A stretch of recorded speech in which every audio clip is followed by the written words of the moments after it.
Hi, everyone, and welcome to the Bream Fishing Project. In this episode, we headed off to Mallacoota in Victoria to review the Daiwa ABT Bream Series, which was held on the 22nd and 23rd of February.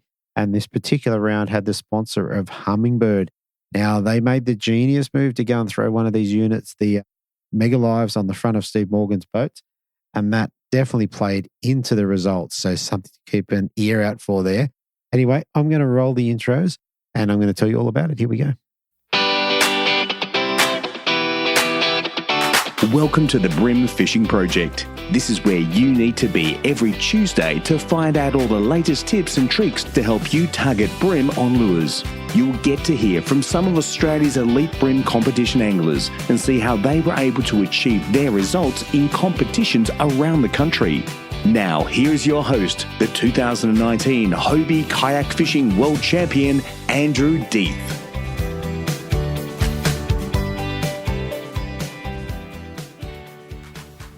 All right. So just in what I was talking about, just before I played the intro music, Humminbird, they threw the Mega Live on the front of Steve's boat, and the video footage that we got from that, or that Steve got from that showed the way the fish were behaving. Was just, for me, it was mind blowing. I mean, we've seen instances of people catching fish in deep water at Mallacoota in the other episodes. So if you go back, search Mallacoota in the Bream Fishing Project, there's a few shows there, and I think they've all mentioned fish on the surface in deep water. And we got to see a little bit of what was going on in watching Steve's live stream and then his highlights videos, which you can go over. I think it's his own channel. But either way, search up ABT Fishing on YouTube or Steve Morgan. Either way, you're going to find it there somewhere. Anyway, look, before we get into this interviews, I want to just run through what we're going through at the collective. We're basically running challenges, and at the moment we're into our soft plastic prawns. And it's definitely a way, like if you're interested in dialing in your fishing in a group setting where you've got people to bounce ideas off, to give an example of that, we did a Zoom the other week, and the rigs and the way people were rigging their soft plastic prawns pre-challenge. So before we started trying to work it out was amazing. It's the whole he who shares wins sort of thing. Everyone's getting in there, giving a bit of information. And I guess we're working together as a team to make each other better fishermen and fisherwomen. We have a couple of women on board now, which is awesome too. Anyway, if that's something that sounds good to you, jump over to breamfishingproject.supercast.com. The link will be on all your podcast platforms. Just go into the show notes and there'll be a link there. If you can't find it there, go to last week's show. It'll be there as well. Jump on. Let me know when you've signed up via Facebook so I can give you a link to the Facebook page, which is where all the chats go on, and we will include you in the Zoom. So hopefully we'll see you there. All right, let's get into this one. So this one was the 22nd and 23rd of February in 2025. So I only listened to the Gippsland Lakes round and I forgot to do all the bite periods for that one. Anyway, I'm not going to forget this time. So in the fish activity wheel, we had 22. We had a major bite period at 6:42 through to 9:12. The tides on the Saturday was high tide at 4:11 a.m. at 1.23 with a low tide at 11:27 at 0.48. On the Sunday, slightly better conditions with 35 in the fish activity wheel. Major bite period 7:35 through to 10:05. High tide was at 5:10 a.m. at 1.28 with a low at 11:28 at 0.61. Okay, so there you have it. So let's get into the angler interviews, starting off with the non-boaters. Here we go. Okay, so up next in second place, we have an angler dropping 3 fish for 2.337 on the Saturday, and then dropping 3 fish for 2.521 on the Sunday, giving him a total of 6 fish for 4.858. And second place, I have Alan Lavelle. Welcome to the show, mate. Thanks very much, Andrew. Yeah, I'm rapt to get an invite from you, and looking forward to it. Thank you very much. Yeah, mate, it's good to have you on. I've seen you around the traps for a long time now, and here we are having a quick chat. Yeah, I love me fishing. When I was only, probably pre-state school, my dad was a very keen fisherman and used to take me under his wing, and so I've always been in amongst it. And Dave Shanahan and I, another regular, we grew up together from young kids, and either one of our parents used to take us out. So, we've done a lot of years together as well. Ah, very good, very good. And Dave, Also a very, very accomplished angler as well. So Absolutely, yeah. And then we team up in the Vic Bream. So, yeah, no, we do a lot together. Yeah, very good. All right, mate. Well, you've had a nice little result down at Mallacoota. Tell me, did you get a chance to get out and have a look around on pre-fish? Yeah. Went out with our lister on the actual pre-fish day. Didn't get up there previous. Didn't really know what to expect. Got up there and the water was a really dark tannin colour. It was almost a purple colour. And we found a lot of fish just sitting on the bottom, not doing anything. Nothing. We couldn't find anything in the shallows on edges. So we sort of moved around a lot, found a lot of fish and battled away and, just couldn't get them to take anything. And I think we only ended up with one legal each for the whole day. And speaking to a lot of other people, they were in the same boat, struggled. So we thought, what's going to happen here? But turned out okay in the long run. Ouch. I mean, over the years, I must admit, some of my worst pre-fishes have actually resulted in comps that were okay. And obviously that worked for you this time. Yeah, and spot on. And probably more times than enough I've had good pre-fishes and they're no good in the comp. So I know which way I'd rather it be. 100%. All right. Tell us about Saturday. Who'd you get paired up with and give us a bit of a rundown of your day? Yep. So I got paired up with Steve Nadeski, a great bloke, very nice gentleman. I observed in his boat at the Australian Open 2 years ago. So I sort of knew of Steve and, we went out and same thing again. He'd found fish on, as we did on the pre-fish, and we went out into his area that he earmarked and, it wasn't crazy, but we plugged away and, we got our fish and, there was a lot of fish were around the same size, but we picked up a couple of good ones here and there and, had a great day. Right. What sort of water were you targeting? Were you on edges or in the middle or like... No, it was all out in the open water. We probably around about the probably 3 to 4.5 metres was all deep water action. Yeah, that just seemed to be where they were. That was the only place we could sort of find them for the whole weekend. Yeah, okay. And did you target them with plastics or blades or hard bodies, or how'd you manage to get them? Well, on the pre-fish, I did the normal heavy plastics and vibes, and I think Al and I both got our one legal on vibes, so I tried a bit of that, but I also went to a Hurricane Sprat, which I normally use aggressively in the shallow waters, and I thought the colour is a machete, which is UV, and I thought, well, it's a good bright colour in dirty coloured water. And I thought, the way the water was, I'll just weight it up a bit heavier, fish it deep, and which I'd never really done before, and did the trick, worked well. Wow! With weighting it up a little bit more, what sort of weight are you talking? So on the Saturday, because it was fairly windy and we were drifting, so you were going at a fair pace, I weighted it on a 1/12. Just so that I could keep control of it a bit easier, keep in touch with the lure, and just letting it go to the bottom, just pausing for a brief moment, and then doing a fairly aggressive twitch, and they seemed to like it. Okay, and did you find that the fish were on the bottom? Is that where you found they were? Well, interesting. I was getting them all on the bottom. On the live scope, on Steve's live scope, there was a lot of fish that were on the bottom, but they were actually coming up, and a lot of people in the comp said the same thing. They were coming up, chasing bait fish and going down, and I even heard a report of one fisherman catching one, at least one on the surface, so in deep water. So they were sort of all over the place, just chasing bait fish.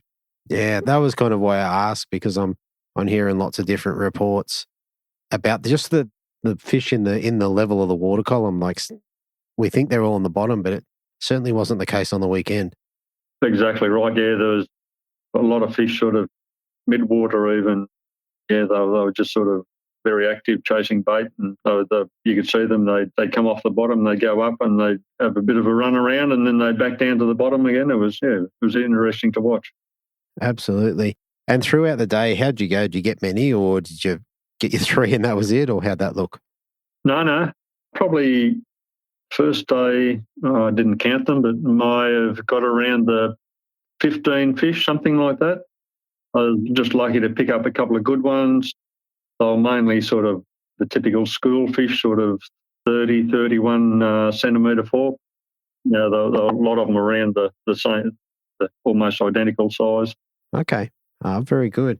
Very good. All right. And that was enough for you to bring back 2.337. Do you remember where you were overnight? I'm pretty sure I was sitting 7th overnight. I think it was 6th or 7th. Yeah. Oh, wow. Okay. So decent jump on the Sunday. All right. Let's roll into the Sunday. Who'd you get paired up with us, and tell us about how you went on Sunday? Yep. So Sunday I had Owen Pearce, great bloke. I've known him quite a while in the ABT and the Vic Bream circles. I'd never fished with him before. I always wanted to because he's such a lovely chap. And, yeah, we got out there and started doing the same thing in the deeper water with the same lures. And we sort of struggled for a while. We both got one of the typical size fish fairly quick, and then I got one was only, I think it went 22 or 23 fork, and then he said, "Oh, we'll go and just try another spot." And yeah, thanks to Owen, we went to a shallower area near Goodwin Sands, and yeah, I think it was around my first or second cast. I got a 35 fork, and then we got a couple of other good ones, and we thought, "Oh, this is good," and just pretty well plugged it out there for the rest of the day and caught multiple fish.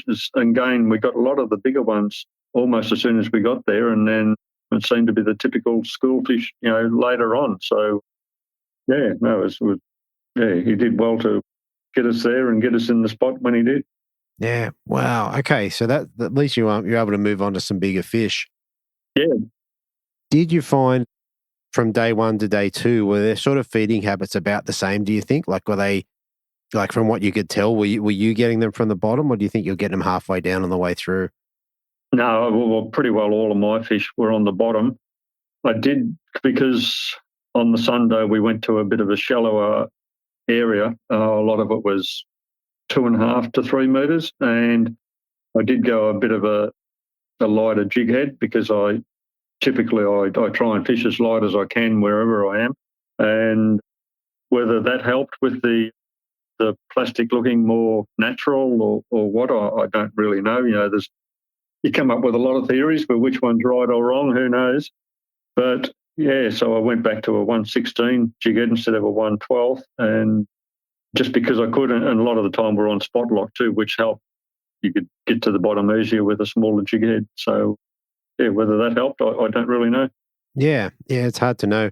I must admit, in experimenting with heavier and lighter jig heads on any given day, sometimes it does make a difference. You go to a lighter one, you'll get fish, and sometimes you go to a heavier one, you'll get fish. So yeah, there's no right or wrong theory. It's just pretty well what works on the day. But it's just a thing I've found, over the years using the plastics that I do. It just seems the lighter I can go.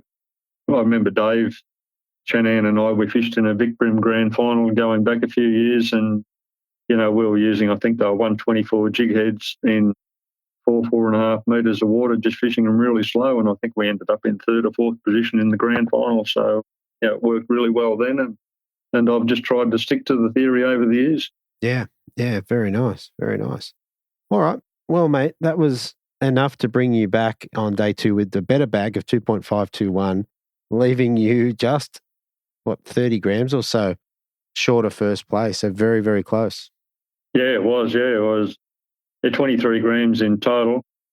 Yeah, Owen that I was fishing with on the second day, he said, "Oh, geez, I reckon the fish you've caught today, you'd be up there." And I thought, "Oh, I'll have a look at the live scoreboard." And when I looked at it, I think it was 230 grams in front at first. And I thought, "Oh, this is looking good." And then, it wasn't until we got nearly back to the start to hand the key tag in, I thought, I'll just have another quick look. And yeah, I jumped down to second, but yeah, more than happy. Yeah, it was great.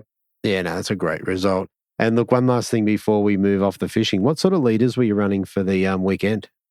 Yeah, I just unless I'm fishing any structure or anything like that, I stick to 4 pound pretty well all the time. And I know, some people were using heavier because the water wasn't clear, so you could get away with it. But that's just my rule of thumb. I normally fish 4 pound in open water.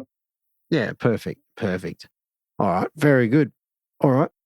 For second place, what do you get to take home? Yep, I got a fantastic Daiwa pack.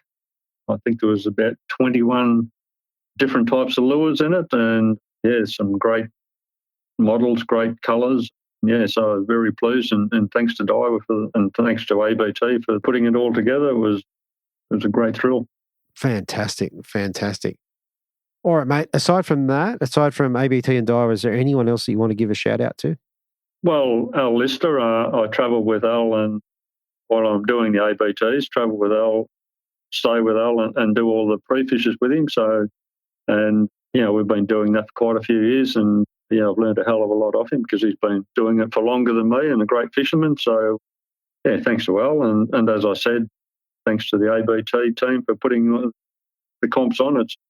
It's a great, and the way it works with the boater, non-boater, fishing with different people, it's so social, and I've met some fantastic friends from all over the country, and we keep in touch and look forward to catching up with each other. And so thanks to them, and obviously thanks to all the sponsors for the magnificent prizes, and the boaters that I had on the day, and all the other boaters that I've had in the past, and looking forward to continuing.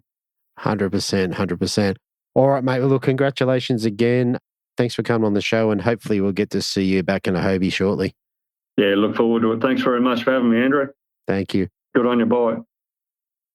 Okay, so in first place, we have an angler dropping 3 fish for 2.403, backing it up on the Sunday with 3 fish for 2.478, giving him a total of 6.4881, and winning by one of the closest margins, we have Tim Atkins. Welcome to the show, mate.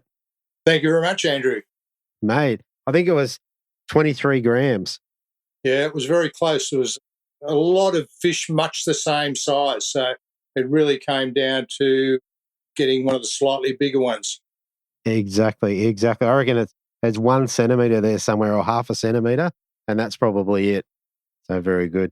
All right, mate, let's get into the competition. Did you get a chance to get down there and have a bit of a look around for a pre-fish? Yeah, I did. I know Mallacoota pretty well. I come down here probably 4 or 5 times a year. So we did get out for a pre-fish. I brought my boat down and I fished with my partner through the Bream Classics, which is Ruth Beebe, who you would know through the Hobie comps. I do know Ruth. So Ruth and I went out, and my friend Caroline was on the net for that day. Right.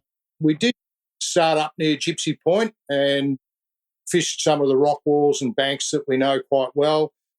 We found there were no fish up on the edges. We caught one out a little bit deeper. We had a good look around, as I generally like to fish the edges and snags down here. And we also had a look at a couple of the flats, and again, no fish. So we thought there was going to be out deep, which is not my preferred way of catching bream, but this is what it had to be for the comp. So I was lucky that my 2 boaters had much the same idea, that it was going to be out deep. We'd catch fish. So luckily we did. Very good. All right. So rolling round to the Saturday, who'd you get paired up with, and tell us a bit about your day?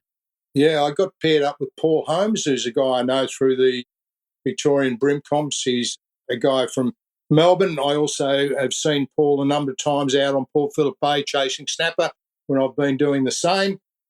And Paul's a great guy. He was extremely welcoming to have me on his boat.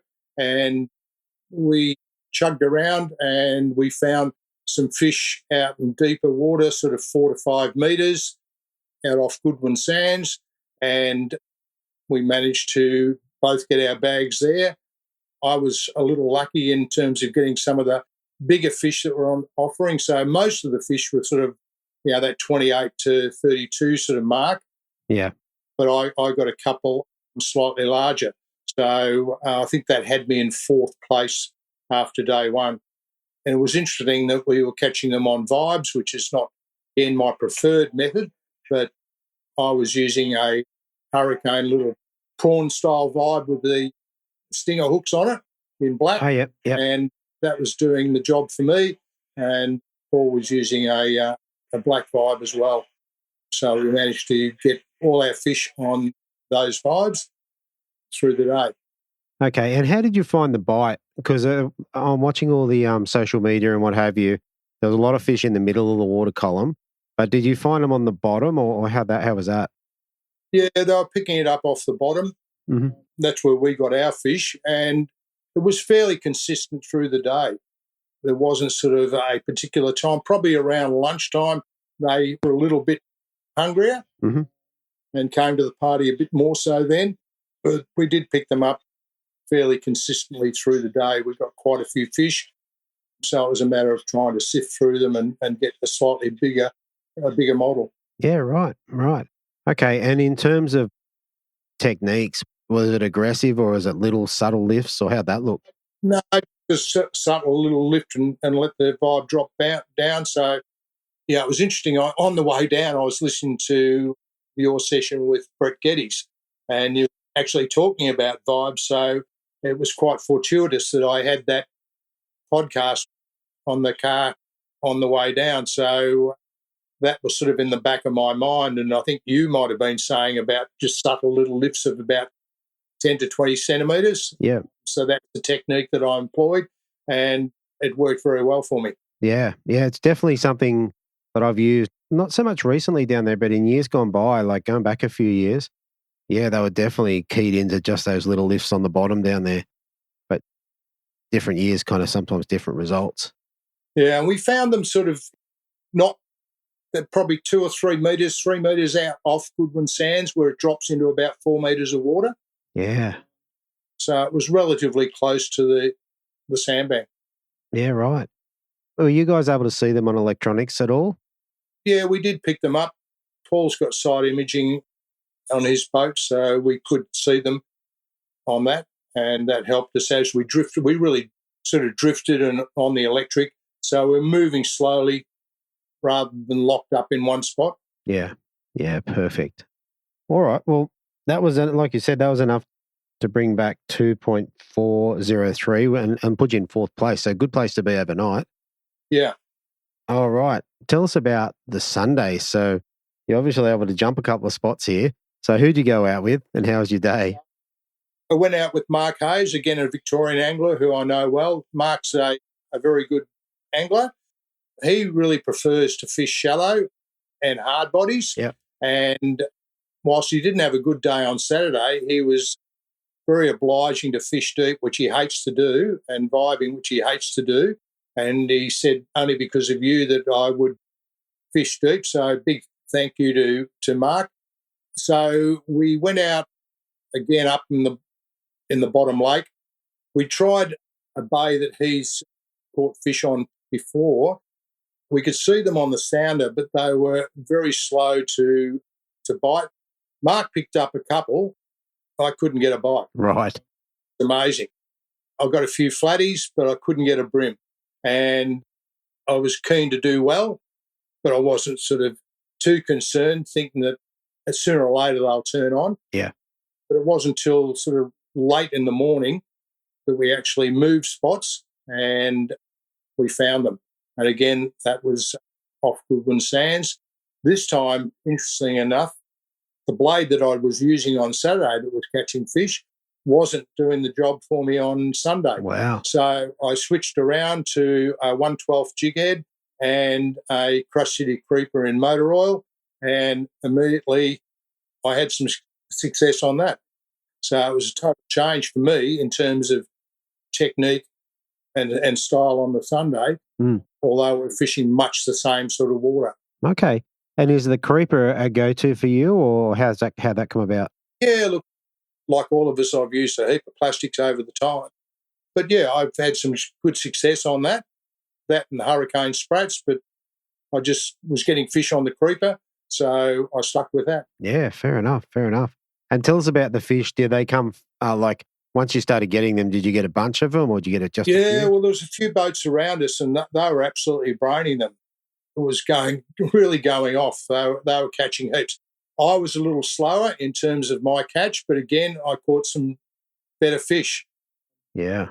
So I was just lucky in terms of being able to snare some bigger fish, but there was plenty of fish there. It seemed like they were sitting under some tailor. Okay.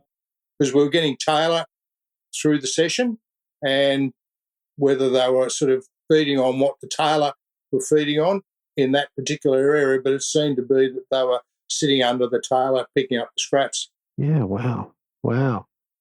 Okay. All right. And throughout the 2 days, did you drop any that you thought, I missed that one, that's pretty bad? Oh, look, I missed a couple, but I can't really say I dropped a horse at all. Maybe a little pony, but but not a horse. So there was nothing that I had on that I either broke off or pulled the hooks on. So I was quite lucky there. Yeah, oh, fair enough. All right. So last thing before we move off the fishing, what sort of leader were you running? I was running on the blade 6 pound FC Rock, and on the plastic I run 4 pound FC Rock. Yeah, okay. All right. I think that covers it pretty well. All right. So for coming first, and I think we said before we hit play that this is your first ABT for a while and first non-boater, I think. Yeah, for a while I had fished a number of comps back in the early 2000s as a non-boater. I think I won 2 there and a couple of seconds or thirds. Right. It's good to get back into the ABT, and I wanted to fish as a non-boater because it's always interesting to fish on somebody else's boat, see how they go about it. It's a good way to learn and to pick up a few extra tips and so forth. So that's why I purposely decided to fish these 2 comps, the Gippsland Lakes and this one, as a non-boater. Yeah, nice. And to come away with a win is pretty cool. Yeah, it was a little surprising, but very grateful. And I must say thanks to the 2 boaters I had, because clearly, as a non-boater, you're very dependent upon your boater to put you on fish. 100%. All right. So for coming first, mate, what did you get to take home? Thanks very much to Daiwa for sponsoring the whole tournament, and I picked up 2 excellent Daiwa packs, heaps of hard body lures, soft plastics and jig heads. So I'm well and truly supplied into the future on all the lures that I require. And, of course, the great trophy. Of course. First place trophy. Even I forgot that. Mate, last thing before we shoot off, is there anyone or any organisation you want to give a shout out to? Yeah, obviously Steve and Nicole for running the tournament, Daiwa for sponsoring, Humminbird for sponsoring this particular event down at Mallacoota. I've got Humminbird Sounder and Minn Kota Electric. Daiwa, I run all Daiwa reels, so big thanks to them. Obviously, the 2 boaters I had, Paul Holmes and Mark Hayes, they were fantastic to fish with both days.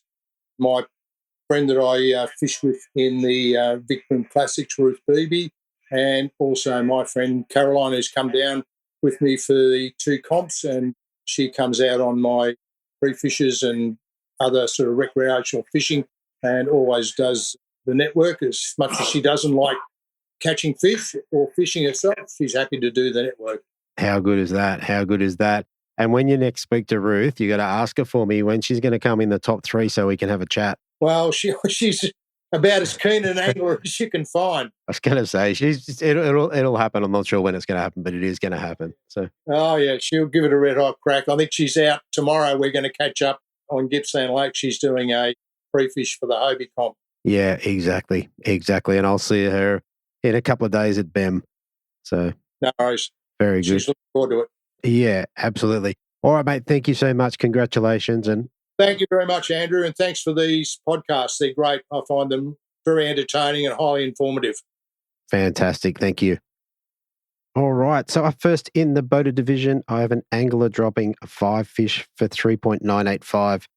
He backed it up on the Sunday with 5 fish for 4.481, giving him 10 fish for 8.466. And third position, I have Mr. Steve Morgan. Welcome back to the show, mate. How good is Victoria? You catch, I think in the 4 sessions down there, I caught 3 bags over 4 kilos and 1 just under 4 kilos, and that's good for about 8th in Angler of the Year at the moment. So it's an awesome place. And you're catching not 4 kilos and it'll win every tournament on the Gold Coast, but in Mallacoota or Gippsland Lakes, it's just whatever. Exactly. And I think I texted you in setting this meeting up. I was watching you on socials, watching the Mega Live and what have you, and the fish behaviour was crazy. I can't wait to get into that. Yeah, it is. It's funny, isn't it? It really polarizes people, this live sonar technology. Half the people go, oh, it's cheating, to which I want to say, well, you come on my boat, I'll give you the technology and you just catch them every cast and you show me how it's done, Tiger. And normally it's from people that haven't actually experienced it and just listen to other people's opinions on the internet. Where in reality, you watch that and I watch that as a student of fishing and you just go, what the hell are those fish doing? They've probably been doing it for the last 5,000 years. And in the last 5 minutes, I've learned that they do it. So and I've had a lot of people come up and say, that was crazy what the fish are doing. And I go, I know, I don't even know what they're doing. Are they feeding? Are they getting out of fresh water? Are they playing? Who knows? But we took advantage of that on the weekend and we caught some. 100%. The first time I ever fished Mallacoota, I was fishing with Kangoku vibes. So they sink pretty slowly and I did quite well. I think I came 3rd or 4th in the comp. And I just wonder if the fish were behaving the same. Maybe. And look, just to set the scene, in the pre-fish, lots of people did it really tough for Mallacoota because traditionally at Mallacoota, you either fish the edges in the clear water and you can see the big fish, and generally you get bigger fish off the edges, maybe fewer fish, but bigger ones, or they go out wide and they fish the bottom with 5. So, and people doing both of those things, and I was one of those people for the first 2 or 3 hours. I fished the edges and I went up my little sneaky creeks. I went to the flats that were so shallow, my boat was bottoming out, and I did not get a bite in hours. And then I went out into the middle and said, okay, that's what you got to do because can't fish the edges, I'm going to fish the middle. And I had the Mega Live 2 on and I got out there and I go, there's no fish on the bottom. All the fish are suspended up high. So wherever we traditionally looked, there weren't many fish there. But where we weren't looking, the fish were everywhere and feeding and crazy. So it's not that the fish weren't there. It's just we weren't good enough to catch them, and we don't know yet when and where and why and how they do that suspendy behaviour. So it was sort of lucky, and it's a sponsor karma thing because Sean Clancy, I've been reaching out and said, dude, can I get one of those Mega Live 2s to try? Because as you know, I've got all sounder brands on my boat. I've got a Lowrance and an active target at the transom, and that can see fish to the right-hand side of my boat in a plane, and it can see fish that, like, I find side images hard to find bream on. If you can't, especially if they're suspended, you can't see their shadows, and they just look like a couple of little grains of ice, and you don't know if they're fish or not. But on live technology, you can see them moving real time. I've got a Garmin on the front with the LiveScope LVS 34, and now I've got the Humminbird Mega Live 2 on there.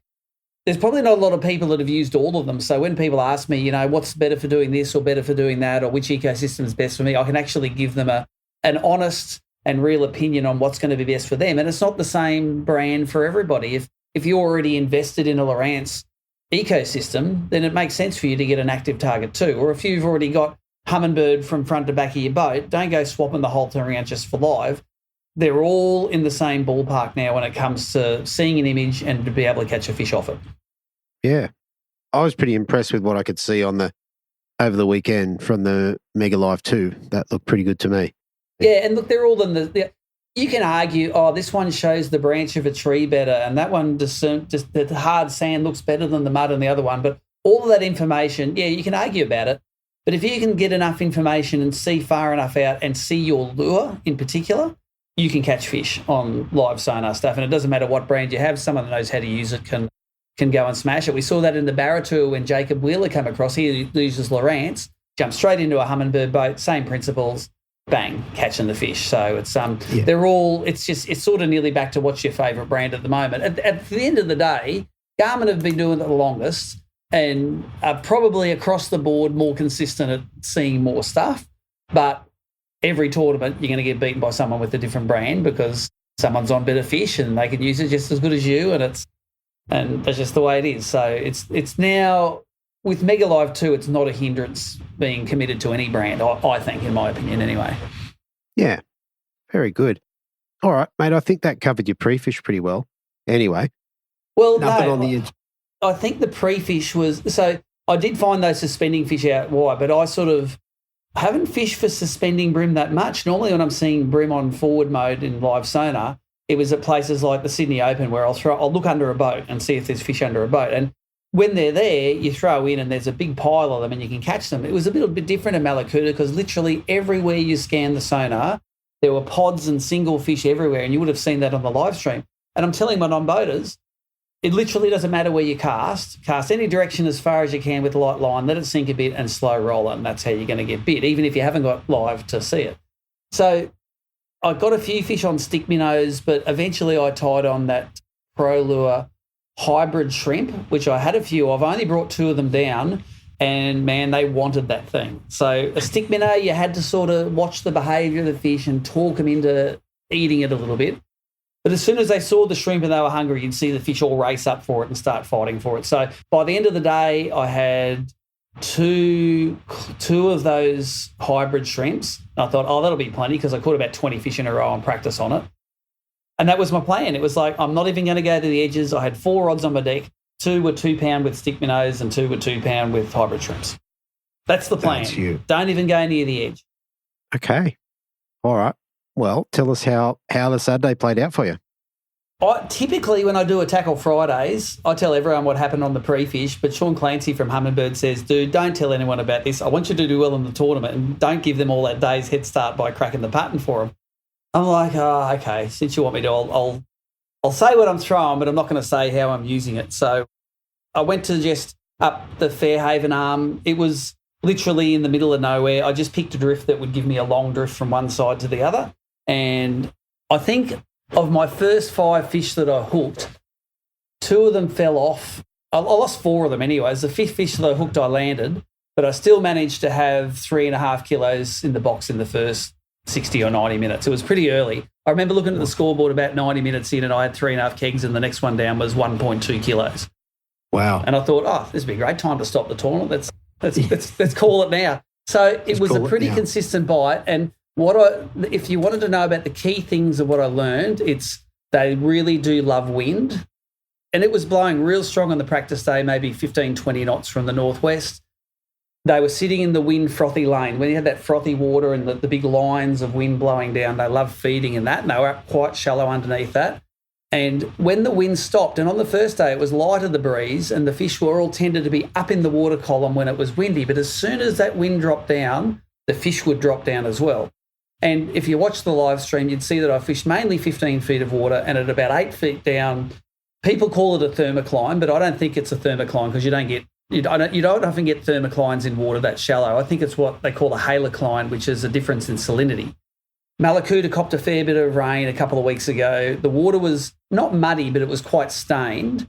And I'm pretty sure there would have been a difference in salinity between that deep salty water and the fresher, it wasn't fresh, but fresher surface water. And the fish a lot of them that were inactive would hang on that cline.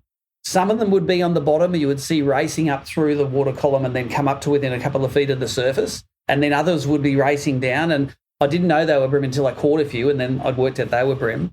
But like always with forward-facing sonar, the most catchable fish were tightly grouped pods of fish that were as close as possible to the surface. So if I saw 3 to 6 fish that were all looked like they're only 2 to 3 feet down and they were right under the surface and they were a long way away from the boat, like 70 or 80 feet from the boat, I'm like, I'm going to catch these ones. And I could throw a cast just over them.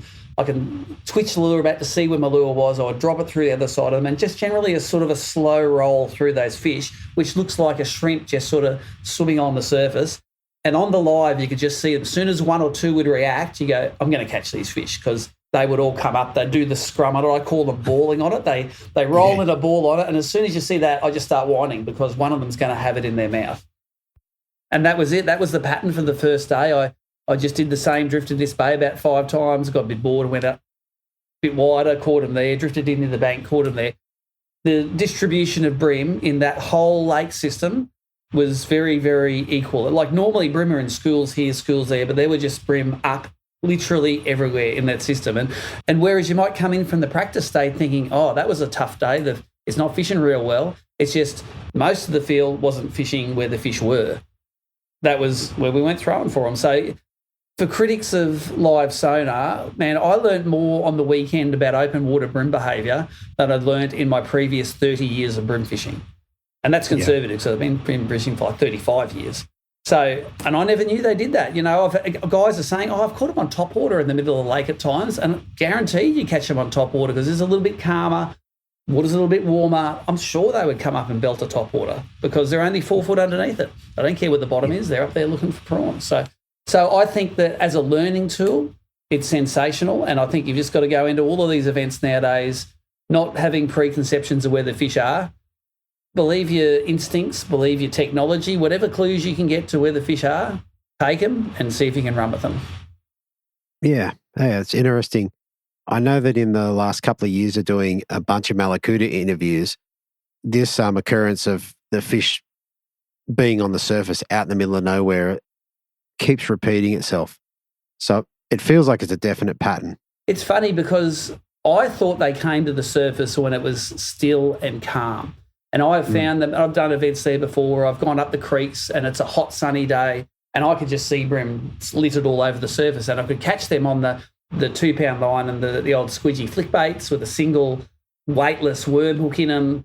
It's a thing, but I reckon it's always a thing. It's just on the sunny, calm days you can see them. They must just always be there and feeding harder when it's windy. It's like, if you're a bream fisherman, wind is your friend, I've learned on the weekend. You want it to blow as hard as it possibly can without getting the event called off. That's when it's good. Yeah, fair enough.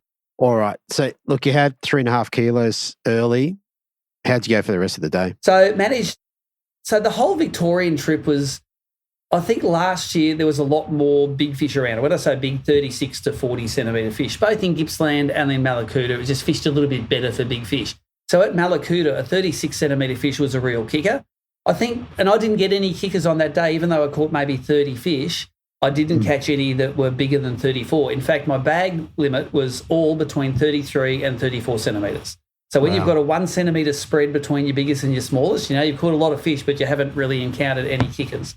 So I ended up with just under 4 kilos that day, and that was good for 7th place after the first day. And I was pretty happy with that because, one, I got some really cool footage for the live stream, and I got a lot of really good feedback about the live stream, embedding that.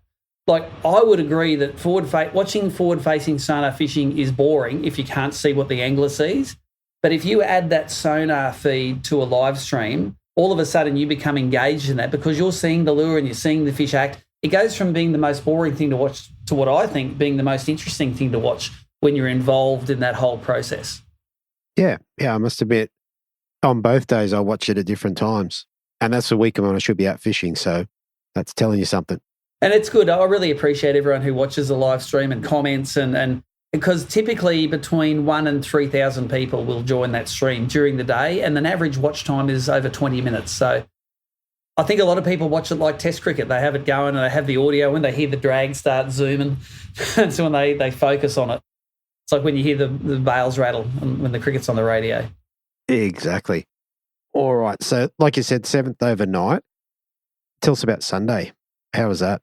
Sunday was, well, I was pretty sure on Sunday we were going to catch them because I think it looked a bit more overcast. I thought overcast might have been a little bit better.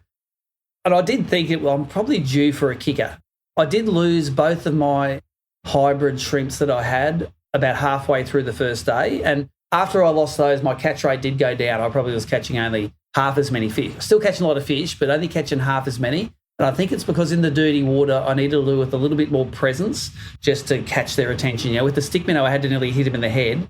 But the shrimp, they sometimes would come 3 or 4 foot up to eat it. They just feel it there. So I was lucky enough to pinch a few hybrid shrimps on the Saturday night. I didn't put a public call out, but I did talk to Reedy from ProLure, and I said, who would have some of these that I could pinch? And he gave me a few names. And thanks to Ruth Beebe for helping me out. I bought 2 off her, and I got one from Joel McKenzie, who was my next door neighbour where I was staying. And I was fishing with his father-in-law, Lance, the next day anyway. So I went out with 3 thinking 3 is going to be enough, although I am slinging them on 2 pounds straight through. So you run the gauntlet of Taylor and landing him. I was pretty careful, making sure I was netting everything. And I think I only lost 1 for the day. And so day 2 started well. I was 7th boat out. Didn't really matter if you were first or last boat out because I literally pulled up randomly in the middle of this big bay. And about 5 minutes in, I got a 36 walker, which compared to the day before was bigger than anything I caught the day before. So maybe by 8:30, I had another 3.5, 3.7 kilos. And then for the next 5 hours, it's just trying to upgrade just a tiny bit at a time. And I ended up with 236s, 234s, and a 33 or a 33 and a half or something like that, which was good enough to be just over 4.5 kilos. So jumped up a few places, got knocked off by Mark Healy, of course. He caught the tournament-winning fish, which was a 39 forker, which weighs about 1.3 kegs. And on that weekend, that was the real difference maker. I think if Mario or I had caught that fish instead of Mark, then that person wins. So he probably didn't understand how important that was when he caught it, because when there are so many fish in that lake that are between 30 and 32 centimetres, something that's nearly 40 centimetres that's the unicorn for that weekend, and good on him for belting it, doing what he likes doing. So I'm a scoreboard watcher. I like watching the scoreboard. I like to know that it's working. That gives me reassurance. But also, when you look at the back-end stats, thousands and thousands of people look at that scoreboard every day. So it's important to me. It makes fishing a spectator sport. You can pick your favourite anglers. You can see how they're going, or your friends and family. You can see how they're going. And the lead changes all the time. Interesting stat when you're talking to Mario, both Mario in the boater and Mikey in the non-boater were leading at one stage. So the two vintages were first in both of them. I hope someone screenshotted that, because it was great to see. We thought, wouldn't this be a fairy tale ending for the tournament? But those first place people wreck the fairy tales, don't they? So I watch the scoreboards. I think it's great for making fishing a spectator sport, and good on Humminbird Sean made the effort to drop past, and we fitted the boat out with that Mega Live too. And I think they got some instant sponsor reward for it. Yeah, and it was good. The footage was good. I had it up on my TV, which is large-ish, and it was really good to watch. Yeah, well, it comes through I broadcasted at 720 pixels, which is standard definition for a big TV. It's not. I can't get it out in 1080 because the cell network struggles with 720 there. And even in areas with good reception, if I do it in 1080, there are patches where it doesn't keep up. So it's until I get myself a Starlink on the boat, it's as good as it's going to get. But, really appreciate everyone that watched it. Really happy to end up in third place. Sometimes you go to Victoria and it's nice to you, and sometimes it's difficult. And it was nice to get a few kickers on that final day after. I did all right. I was happy in Victoria. I caught over 4 kilos every day except one, and then one day I caught just under 4 kilos. So you can't be unhappy with that. That place is fishing its titties off at the moment. It's great. Yeah, it's pretty good. Mate, a couple more questions on the fishing, and I'll fire them off and then you can address them. So rods, reels, lines, and also colours on the Pro Lure. Okay, so the rods I use all the TD Black Daiwas now, and the Daiwa Bream series use all Daiwa stuff, and they're the TD Black MQ reels, which I only got sort of towards the end of last year. Love them all. They're all the 2 pound and 3 pound reels I have are a 2000 size, which I think is the right size, gives us the right cadence for the retrieve. And the line, the 2 pound it's the Yamatoyo stuff. It used to be called spinning fluoro, but now it's called, I can't remember exactly what it's called now. I had it on one of my Tackle Fridays. It's one of the few ones you can get in 2 pound now. You'll have to look it up and you'll have to come back and say what it is, but you can get it now. It's from JML Trading, from the guys. And in the 3 pound, I use the Daiwa Finesse Fluorocarbon. And I find both of those cast a long way. I make sure that I check the line after every fish, I check the line for nicks. If it's got one tiny nick in, I'll bite it off and I'll retie it. Always checking the hooks. The stick minnows I use were typically just prawny sort of colours, greens and browns. But the hybrid shrimps, I think one's called green tiger, one's called brown tiger. And there was one that had no stripes as well. I'm not right up to date with the colours, but I just picked colours that I thought looked like prawns. They do have some pinks and whites and other sort of colours, but for this thing, I just wanted it to look natural. They're weird because you sort of wind them backwards, and in my mind I'm thinking, I really want to actually turn this around and put the hooks on the other end and make it swim forwards and see if that makes any difference. It's probably not weighted to do that, but I guarantee I'll try that out in some time. Yeah, maybe it's designed for people popping it. I found the best retrieve was just nearly like a slow roll, and if they were interested in it, maybe just a little flick away from them like an escaping prawn and they would eat it. But I really liked the bait that had 2 trebles on it. It was rather than like you could say, get a Crush City imposter and put a jig head in it. And I could probably roll it at the same depth. But when a bream comes and pecks at a plastic, I'm not going to hook it. They have to eat the whole thing. And a lot of time when the bream are in a pack, they'll just grab it and run. They won't eat it straight away. They'll grab it and run away. Then they'll spit it out.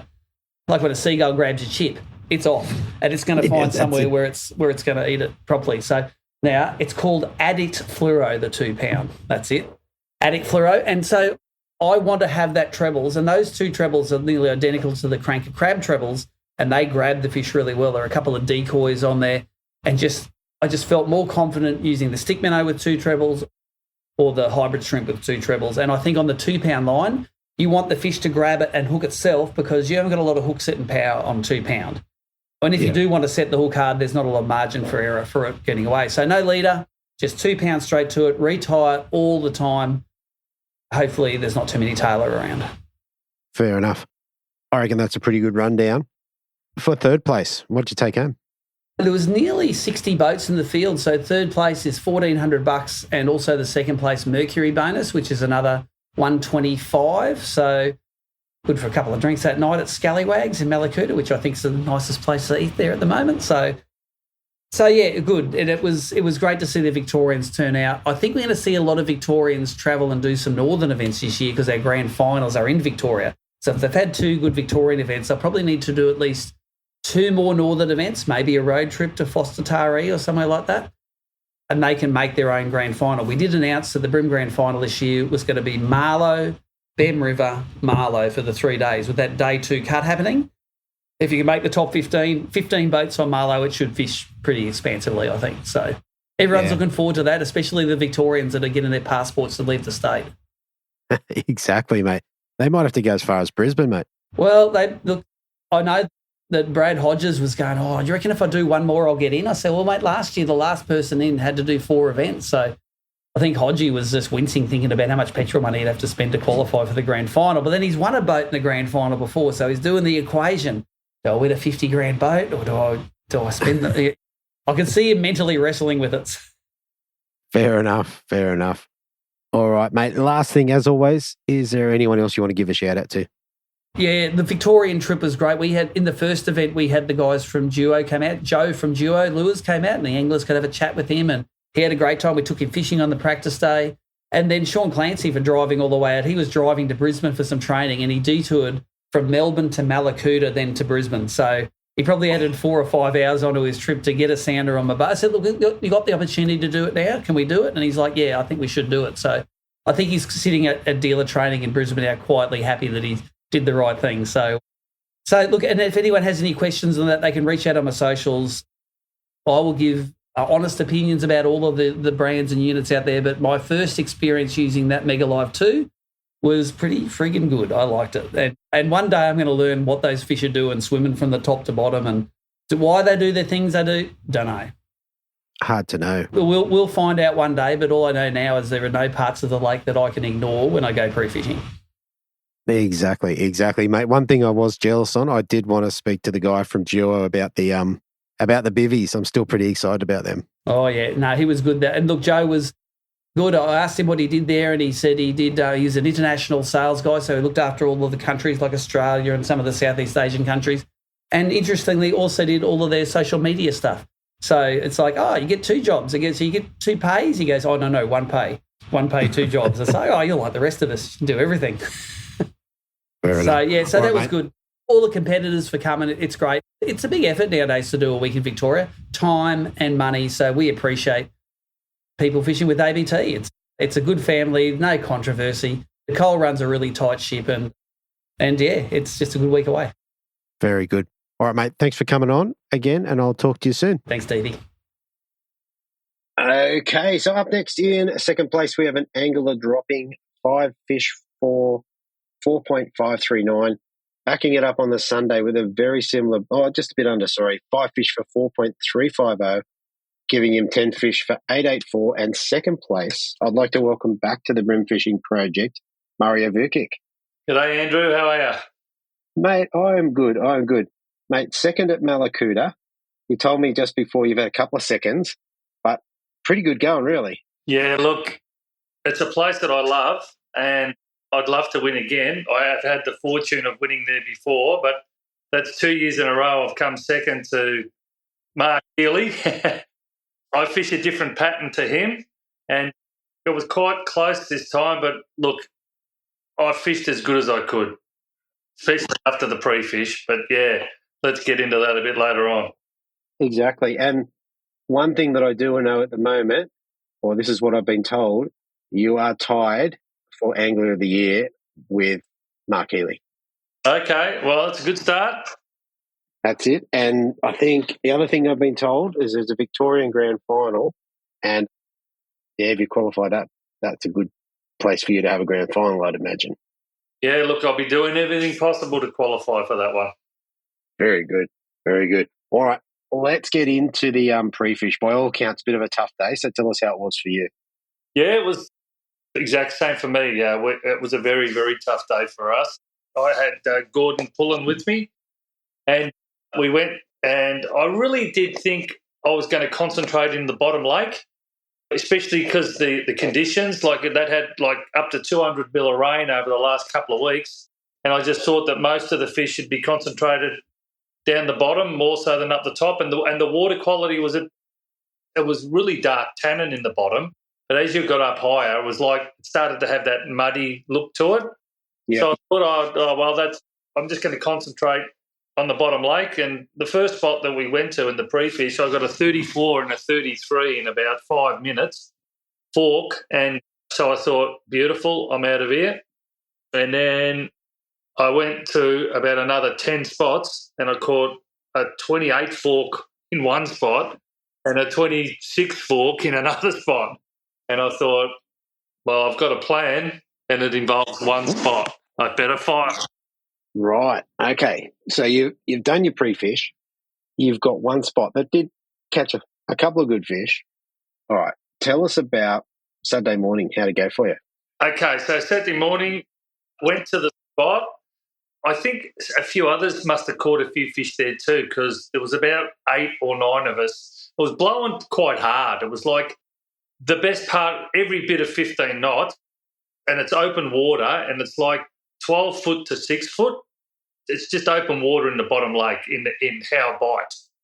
Yeah, and it was blowing northeast all the time. So we'd go up near the Goodwin Sands and drift towards basically between the ocean side and the actual town in that sort of direction. And I get there and I was just noticed on the sounder that there wasn't as many like marks as the pre-fish, but there were still marks there. So I thought, oh, yeah, hopefully they're on. Anyway, I did a drift, nothing. Did another drift, nothing. Did another drift. Well, that's it. That's my number one and only spot, and I haven't caught a fish. So I thought I went to Baker's Bight because I just thought it's a spot out of the way in the bottom lake and out of the main current of the fresh. I thought maybe there was something in there, and I did catch a 28 fork there the day before. So I thought, oh, well, let's go there. Nothing. Oh.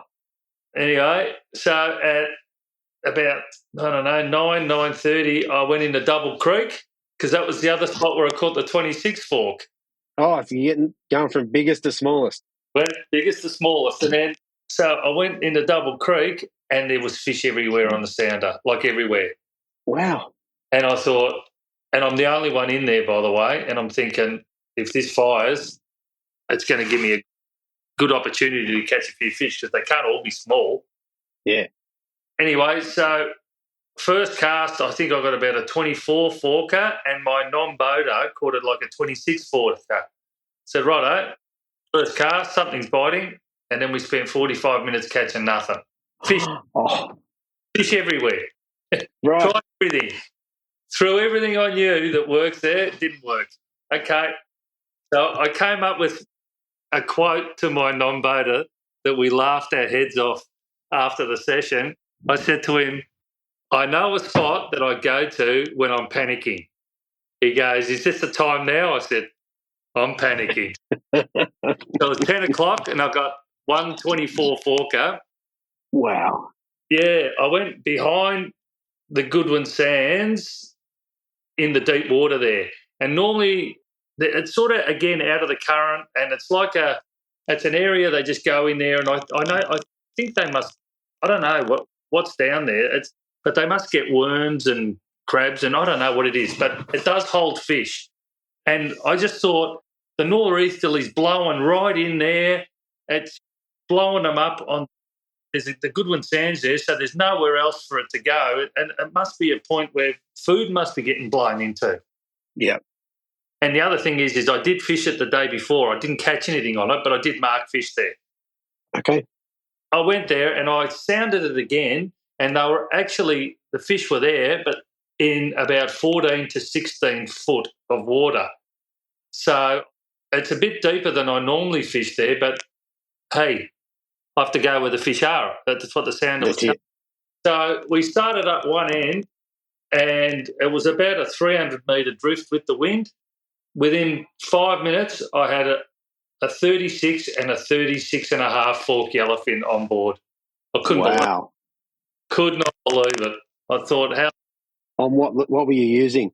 Okay, I was using a 1/12 with a squidgy BioTough or whatever they're called now. They're discontinued in bloodworm. Another one of these lures that keeps coming back that you can't buy anymore. Okay, yeah, oh well. They got your bivvy vibe or your bevy vid back in. Bivvy? So They did. Never know. They might get it back.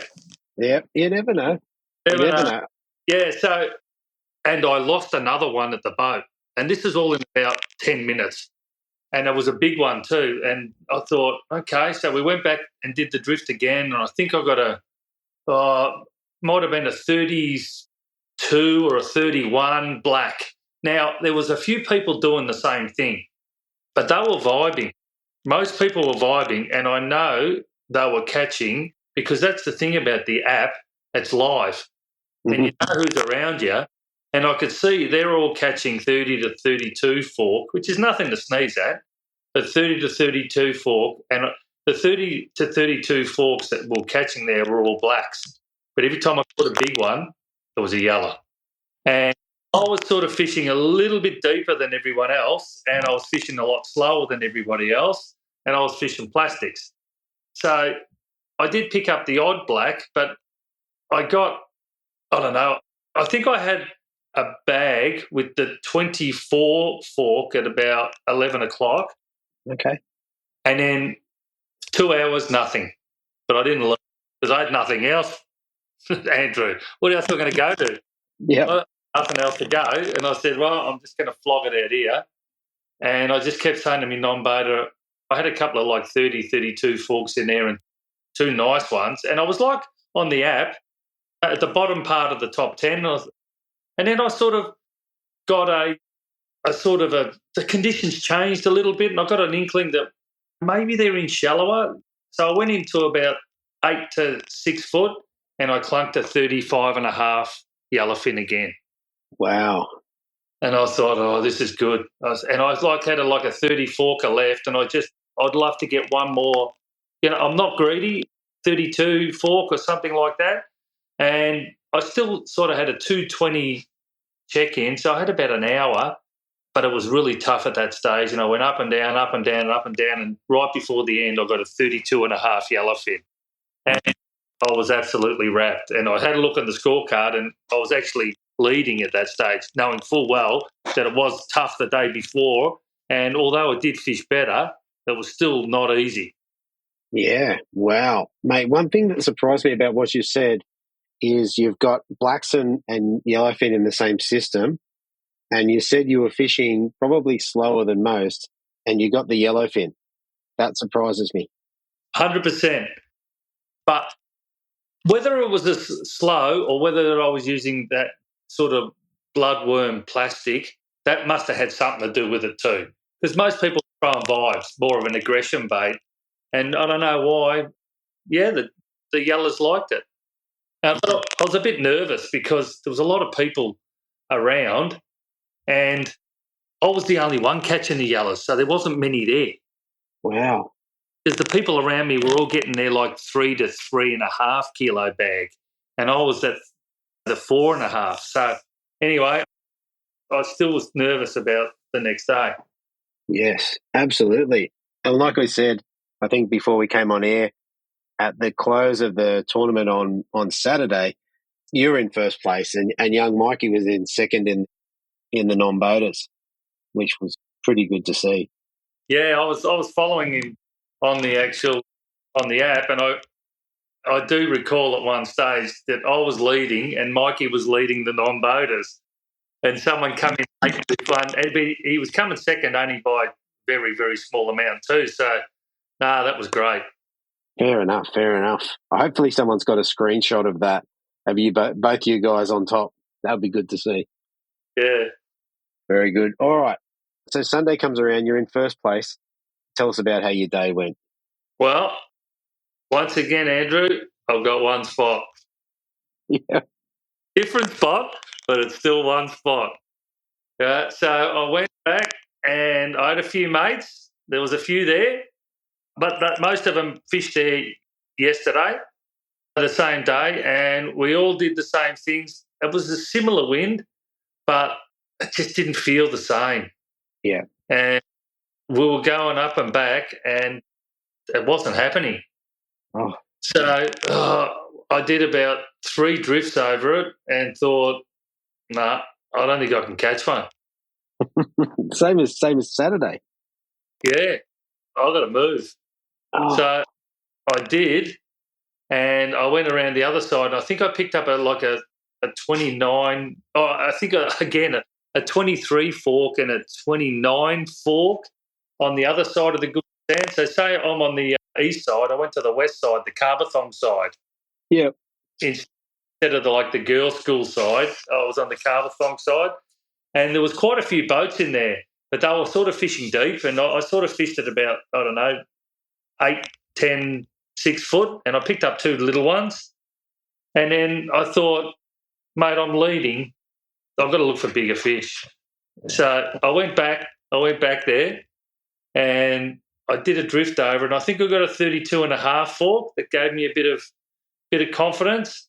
And then I think I maybe got a 29 fork, and then I hooked a nice one. I hooked a nice yellowfin, and I got off on the net shot. I was devastated. It was about 30. It was about 34 forker, maybe a bit bigger. I'm not sure, but it got right at the net. No one's fault. It just happens. It was just hooked in the lip. I could see the lure. Oh. Anyway, so it sort of went quiet. And at 12 o'clock, I thought, I'm out of here. I can't. I'm going to die here. I only had 4 fish, and I dropped out of the top 10. And I had a look, and if I got another 232 forks, because it was also a tough bite early, I would have been in the top 3. And at that stage, I was just fishing to try and get in the top 3. Yeah. So I was going down into the bottom lake to actually where I started on day 1, because nobody fished there. After it dudded out on the first hour of day 1, nobody went back. We all just left it for dead. I thought, well, it's one of the only places that hasn't been flogged. If there's a decent fish there, I've got a chance of catching it because I'm the only one there. And as I was going there, a good friend of mine, Rob Warren, was power poled actually on the edge of the Goodwin stands, casting into the deeper water. And I waved at him, and he sort of waved at me, but sort of called me in. And I said, I was thinking, what's happened? Is his power pole stuck or something? I didn't know. I thought it was a problem because he was sitting down. He wasn't actually fishing.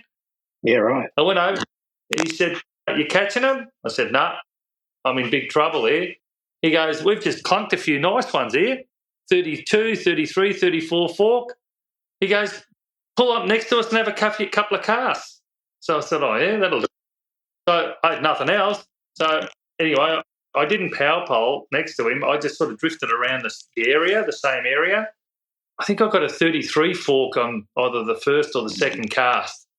Wow. I said, that's a good start. And then I fished again. I think I got a 34.5. Yeah, wow. And then all of a sudden, and then I thought, oh, righto. So then I didn't power pole next to him, but I sort of spot locked in the area, and the joint went crazy.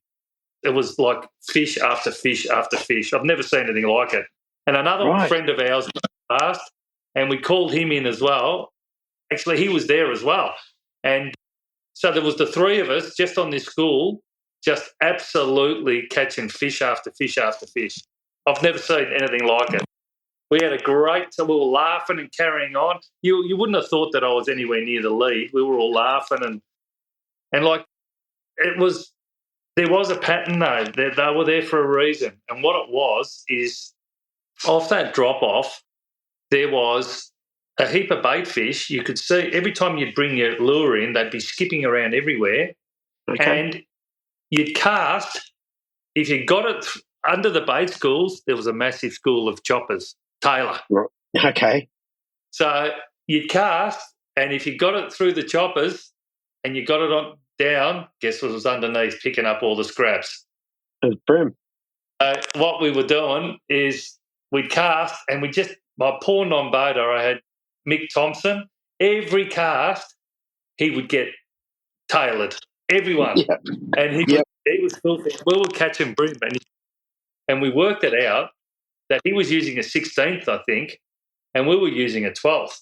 We were just getting it through the tailor. So what we did, I was talking to them all, and I said, let's all put an 1/8 on, or be an 1/8 or a quarter, cast it out, and do not move the lure. Just leave it. Yeah. Because you can't attract the tailor. And we got it through, and do not touch the lure. Just let it sit on the ground. And after 15 seconds, it was basically bait fishing. 15, 30 seconds, sometimes it's there for a minute. You'd just be sitting there, tick, clunk. They just pick it up off the ground because it was naturally the bait was just falling down and was lying on the ground, and that's what they were doing. They were just hunting stuff on the ground. Wow, that's a great story. Squidgy Bio tough? No, they wouldn't need it. They would need it. Wouldn't need it. So I went to the old Billy Baru, the old faithful Z-Man grub in motor oil. Yep. Okay. And with an 1/8 or even a quarter, whatever we had, and we just throw it out and we just leave it there. Plus, the good thing about that lure is it does float, so it was attractive with the nose down and the tail up. So if it sat there for half an hour, if it sat there for half a minute, wouldn't matter. It's still the same, and the current was wafting it around, and they just go and pluck it off the bottom, and we were on. Now, they weren't all massive, but the quality of fish were good. Like, I think the smallest were like 28 fork, but like I was getting 32s and 33s, and then I'd get a 34 and a half, and then a 34. And then with about 40 minutes to go, I got a 36 yellowfin, and it put me about 250 grams from the lead. And if I upgraded my smallest fish with another 36 yellowfin, I would have won. Yep. I started to knuckle down a bit, but I never caught one. I caught a lot of 32s and 33s and stuff. But that was my day, but it was just an unbelievable day. So what? Sometimes you get a lot of luck.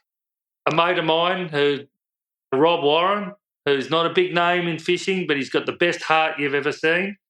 He's looked after me. I've looked after them. I've tried to be nice to everyone on the water. And sometimes when you needed a bit of help, so I can't claim that fish. The only thing I can say is I probably worked out why they were there and how they were eating it, which helped the people around catch them as well. But they weren't my fish.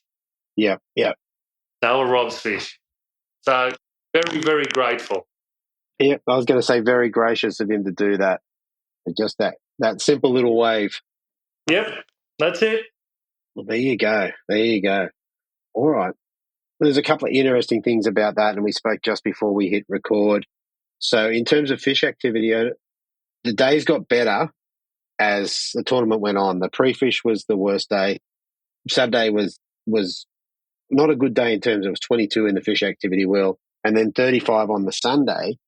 What's interesting in that is in both days you got your fish sort of later in the session, but your major bite period was first thing, which didn't line up with what happened.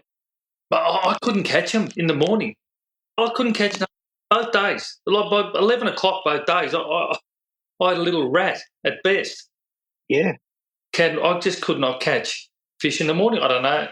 The other guys you've spoken to, I think every time I looked at the scorecard, Steve Morgan was absolutely braining them, polling them in all morning, and I'm going, oh, he's doing something that I'm not doing.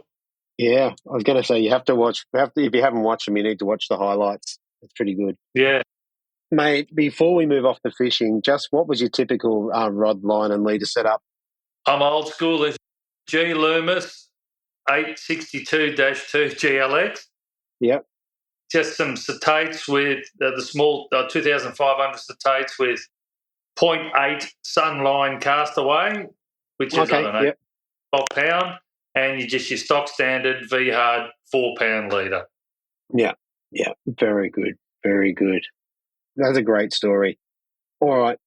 So for second place, what did you get to take home? It's amazing the prize money now in the ABT. Like second place, I won 2,400 plus the Mercury bonus, which is another 250. I mean, that's like more than $2.5 grand for second. How good's that? That's fantastic, eh? It is, isn't it? It's nice when it's in the first one or two comps of the year. Kind of sets you up a little bit. Yeah. No, it's very appreciative. I mean, Victoria really does get good fields to the ABTs, and more so, I can't pat the Victorians on the back. It's the New South Wales and the Queenslanders come down to fish it. I mean, that's what makes the fields bigger than maybe the other comps, because the Victorians don't usually travel up to fish their comps there. But we have got some special fishing down here. 100%. And also, I think you might find this year's a little bit different as much with a Victorian Grand Final. I'd expect to see a few more Victorians heading north of the border. Well, yeah, I always love fishing the Hawkesbury, so I'll do that. And I think Steve has done a really good thing by making the Foster Taree doubleheader together. So if you do your 5 tournaments and do your 5 all those, and you go half okay, you'll be a good chance to qualify for the Victorian Grand Final. I would think so. All right, mate. That's a great story. Not so easy anymore that there's only 30. That's it. You're not a given. Mate, last thing before we shoot off, is there anyone you want to give a shout out to or say thank you to? I always like thanking my non-boaters for a start. In the pre-fish, Gordon Pullen. And the first day, Liam Allen. And on the second day, Builder Mick Thompson. Builder Mick. Builder Mick. I absolutely swear by, if you've got a good atmosphere on the boat, you catch more fish. Yep. So it's not me against him. It's me fishing with him. Yeah. Help each other. So that was really, really good. I'd like to thank those guys. Obviously, the people that I hang around with, like staying with Rob Warren and Mark Hayes, 2 guys that are not maybe the most serious anglers, but I'll tell you what, if it wasn't for them, I wouldn't be in this position tonight talking. So both those guys, and Nicole and Steve Morgan for the ABT, and really all the competitors. In a bite like that, where you're all going up and down, drifting, or a lot of people fishing very close in open water, you're going to have the odd disagreement. But in the end, I think most people were more than respectful. Yeah, very good. I mean, I've got to say, I've got 2 more interviews to do for this show, but it's been an interesting comp. There's been a lot of techniques and different stuff that's come out of it. It's going to be a great listen. I think Mallacoota, it's like fishing old school. I remember maybe 15 years ago talking to Captain Kev.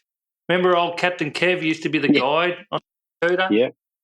Talk about fishing the Taylor schools and fishing deep in summer. It's like a winter bite in summer, and he sort of revolutionised or sort of made that fishery, found that fishery, that deep water fishery in summer, because everyone used to just go to the flats and throw hard bodies or that sort of stuff and catch real good fish, but they used to discount the fish in the deep. Well, I suppose the conditions helped because there was a lot of fresh, so that maybe the salinity changed a bit, but I couldn't find a fish on the flats. That's one thing I couldn't do. If people did, good luck to them, couldn't do it. But, yeah, the old deeper bite, is maybe it's a thing that we discount because in the old days, the deeper bite with the school fish, which weren't as big, well, they're big enough. Yeah, I was going to say, and that last session on the last day where you said it was fish after fish, that's pretty fun, especially in a comp. It was great. Yeah, very good. All right, mate. Thank you again for coming on the show, and hopefully, we get to have a chat to you later on. No worries, mate. Thank you. Okay, so finally, coming up in first place, we have an angler dropping 5 fish for 4.272 on the Saturday, backing it up on the Sunday with a bigger bag for 5 fish for 4.856, giving him a total of 10.9128, and his 8th qualifying win. I have Mark Healy. Welcome back to the show, mate. Hey, Andrew. Thanks for having me back again. Mate, it's a pleasure. I mean, 8 wins, and I think how many? You like 3 out of 4 in the last few rounds, or what were you up to with that? Yeah, I think it would be actually 3 out of 4. So the last 2 last season, been Ballina and Tweed, and then obviously Mallacoota just recently. Mallacoota, and then a top 10 in the one that you didn't win. Yeah, I was pretty disappointed with that, but all jokes aside, but extremely happy. I think any time you can go to Victoria as an out-of-stater and get a top 10, I think it's a pretty good achievement. I think so, especially with bigger fields. Things just get harder and harder. So, so it's a great result. Yeah, I was over the moon. Thanks. 100%.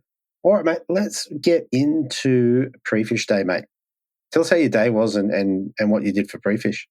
Yeah, I mean, I guess I just wanted to explore a little bit of where I fished and how I fished last year, and not knowing how it was going to fish and realising the system probably is going to have changed down that sort of the front of the system where I like to fish down there. I sort of went down there to start, and it probably wasn't as fishing as good as I was hoping, to be honest, and spent a bit of time down there and turned a couple of fish within an hour or two, but it certainly wasn't what I was expecting it to be or hoping it to be in that case.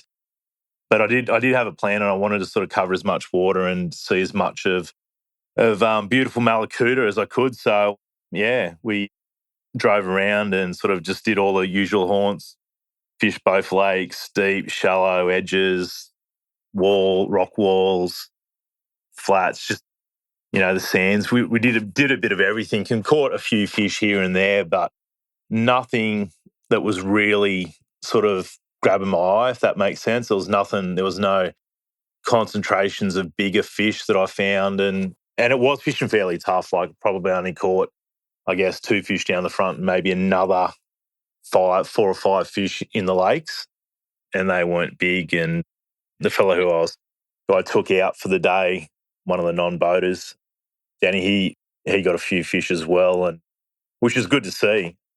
And we got them all on different techniques and that, which was fun, but there was no real pattern to it. And I was just like, this is not what I was hoping we'd find. So come tournament day, I just made the decision to go down to the front and, just sort of lock in and hopefully get some bigger bites during the day. And that's ultimately what came. Yeah, fantastic.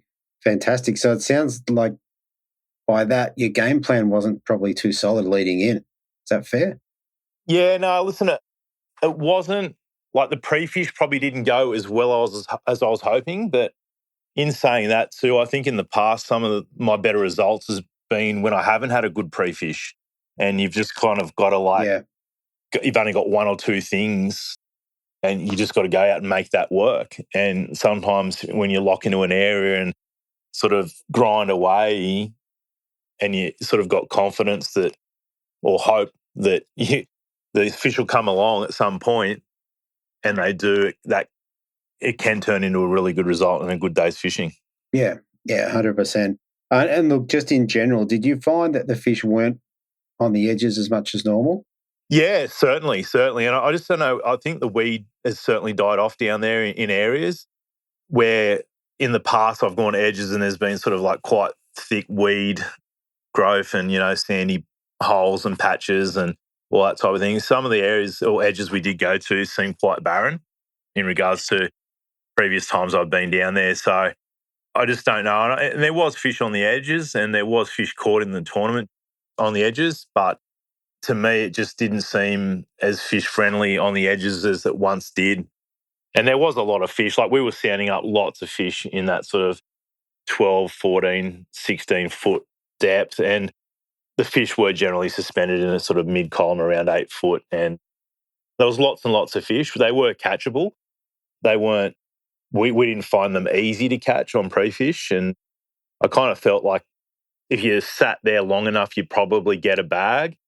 But I just didn't feel those school fish were winning fish as well. So that was another thing that played in the back of my mind and ultimately contributed to the decision to fish that front area, knowing that I could, if things went well, I may have a chance to find those fish to win the tournament. All right. So, mate, tell us, how did day one play out for you? Yeah, I mean, it was okay. Day one, I mean, it didn't fish at all like it did last year. It was very much tougher, and I knew it was going to be going in the tournament. Like what I'd seen on pre-fish day and the guys that I'd spoke to on pre-fish, everyone was finding it quite tough. And I knew it wasn't going to be go out and catch 30, 40, 50 fish for me. I knew it wasn't going to be like that. I was just hoping that first I'd get a bag, but I'd have opportunities at catching a couple of better fish along the way. And yeah, I mean, day one was good. It was probably a mid to late morning bite, I would say. And it was really a window of about 40 minutes that I caught my fish.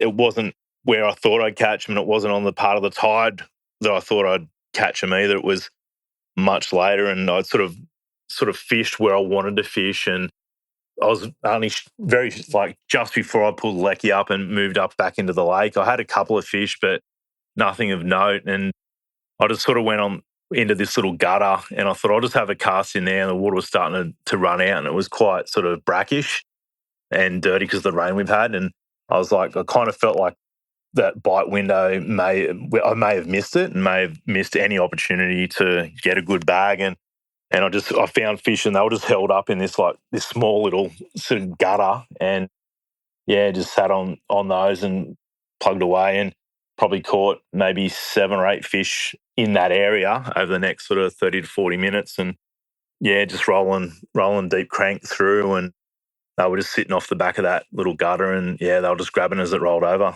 Yeah, right. So I think we spoke a little bit before we hit record, and Shimano, one of your sponsors, has kind of upped their game in terms of rods and what have you this year. One or a couple of the rods have really caught your attention. Did you want to run through that and tell us about that? Yeah. So Shimano have released a couple of new rods in their range this season, and it's like they're probably more targeting that sort of light estuary-based light game space, which is really good for us Bream and bass fishermen. And yeah, so I'm running a couple of the RTSs, and the one I used during that tournament predominantly was the 7'2" ultralights, 1 to 3 kilo, and it just matches up really nice with a 2000 size Shimano compact reel. And yeah, it was just really, really nice in the hand, well balanced, and they just cast really well. They got a really good sort of parabolic load, which is exactly what you want when you're fishing hard bodies. So yeah, so you're not pulling those hooks and that type of thing. Yeah. So you said you were rolling deep cranks. How was it in terms of the take? Will you have to set the hook pretty hard, or tell us about that? No, I mean, it wasn't a real aggressive bite. They were sort of just nipping at it. So it certainly there was no hook setting going on to that extreme, but it was more just like when I'm cranking the yellows, it's more just, you're just winding them on typically. And that's all it was. Like they just come up and they'll nudge it, and then, yeah, they just hit it maybe once or twice and the hooks would stick. And yeah, I didn't have any hooks pull. And I don't know if that was just, I was fishing fairly light line, fairly light drag, and very sort of soft rods too. So I think that was very much in my favour as well. Yeah. And when you say light lines, were you running straight through, or what was your setup there? No, I was actually running braid and leader combination in this particular scenario. When I fish the sands, I do like to run straight through because I find that you can line fish quite easily. Yeah. When you're sort of fishing those areas. But down the front, and like I said, the water wasn't super clear. It was, running out. We didn't get any running tide during the morning. So it was pretty much we started as the tide was pushing out. So it was never really clear water to start with. And as the morning progressed, it only sort of got dirtier and dirtier as it getting towards the bottom of that tide. So I was fishing 6-pound kariki, and it's the new 8 plus. So it's very fine line to start with, 4-pound Oshia leader. But in saying that too, I run about 2.5 to 3 rod lengths of leader when I'm crankbaiting as well. So it is a braid fluorocarbon combination, but it's very much a hybrid with a leader length of sort of 18 to 20 foot in length. Yeah, right. So with that, if you're running, say, more than 2.5 rod lengths, your knots on the reel, how's that going through the guides? Is it no dramas or? It's fine. Like I find if you're running 6 or 4 pounds, I never generally have a problem with that. If I go above 6 pound, then I do tend to bring my leader length down. So it's just off your fingertip when you're casting. So it's still a rod length and a half almost, but it's not on the spool when you cast. But with a lighter line, I never seem to have a problem with that line management. Sure. Okay. All right. So in terms of the day, you basically had a hard time of it in the morning. We're just about to pull the anchor, pull the trolling motor, and decided to fish one little gutter further and found your fish. Yeah, so it was kind of a bit of a lucky coincidence, really. When the areas I thought I was going to catch fish and the tide that I thought I was going to catch the fish on didn't produce, I was actually pretty devastated, to be honest. And I was not far at all from leaving. And I just said to my non-boat, I said, we'll just try this little spot here before we go. And yeah, and the fish were just in there. And I just think there was this little gutter running off the back of the sand. And I think it was towards the bottom of the tide. And I think that was one of the few little gutters that was still draining off the flat. And I think the fish had sort of, in that run out tide, come back down the system and just tucked around just slightly out of that main current because it was running quite hard and just picking off the last of that food that was coming through and getting washed over the flats. Yeah, crazy. All right. And one of the questions I usually ask is, did you drop any? But you said you didn't really pull any hooks. So no, it was quite good. Like I said, I was fishing fairly light drag. I was fishing open water. There's nothing really for the fish to do up on out there. So didn't really lose any fish that come to mind. There were none that certainly cost me in regards to weight or size of fish. Yeah, nice. All right. You ended up with 4.272 on the Saturday. Where did that leave you overnight? I think I was second. Yeah. So placed nicely. Yeah, I never liked being first overnight, to be honest. I'd much rather be second or third, but close enough. You don't want to be too far off either. So 100%. Oh, mate, I'd take first. I've only ever been first once overnight. So there you go. Oh, come on, Andrew. That's not what I've heard. I think it's true. I think it's only one time. Every other time I've been a come from behind win. So anyway, mate, Sunday. Tell us about Sunday. Yeah, well, I mean, starting in second place is pretty good. So you're not first off the rank, but you're not far behind. So just ran straight down to the front. I was like, well, I'm gonna go down there early. I'm just gonna wait. I'm gonna wait to that same part of the tide. Then I know where the fish are holding up, and it's gonna be a rinse and repeat on day one. And I'm gonna catch them. It's gonna be the same. And well, I can tell you, it certainly wasn't. We went down there, and I sort of played around in a few areas, and really just waiting for the right. I didn't want to go to that area early. I didn't want to go and get there too early and not give the fish a chance to be able to stage and hold up where they were at the same tide period the day before. So I was very mindful of not going into that area too early and sort of spooking fish or preventing them from getting into that holding or feeding pattern where they were. So I did sort of fish around the area, but not exactly where I caught them on the first day. And to say that too, the tide was very different too. It was much higher. There was much more clearer water coming in. So it wasn't set up early in the morning the same as it was sort of that mid-morning the day before is when I caught the fish. So we fished around and it was tough. It was fairly tough to the point where it was still quite some time before the tide where I caught them the day before, and I actually left the front and went back up to just out of the front of the islands just to try and get a couple of fish. And we did. There was fish there. It was really windy. Water was really dirty.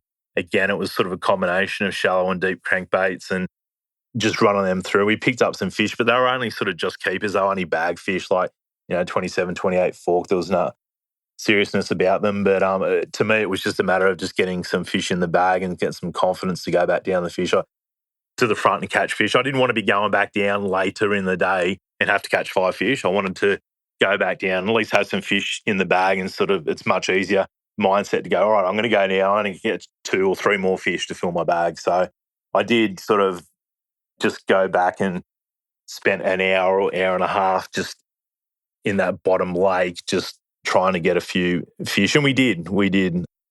I think my non-boater, Nathan, he got sort of maybe a 32 or 33, and I got a few high 20s. And it was just a bit of a confidence exercise, waiting for that tide to come into where I needed it to be on the second day.